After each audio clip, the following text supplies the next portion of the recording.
ഒരു മാസം പിന്നിട്ട് ശബരിമല മണ്ഡലകാലോത്സവം 27 ലക്ഷത്തോളം ഭക്തർ അയ്യപ്പ ദർശന പുണ്യം നേടി മടങ്ങി. വിവിധ കാനപാതകളിലൂടെ എത്തുന്ന ഭക്തരുടെ എണ്ണവും ഇക്കൊല്ലം വർദ്ധിച്ചിട്ടുണ്ട്.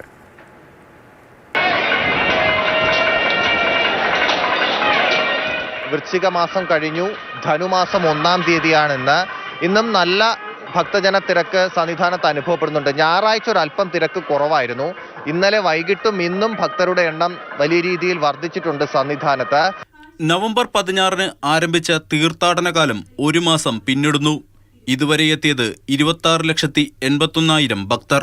പമ്പയിൽ നിന്നും ശബരിമലയിലെത്തിയ ഭക്തരുടെ എണ്ണം 25,60,297.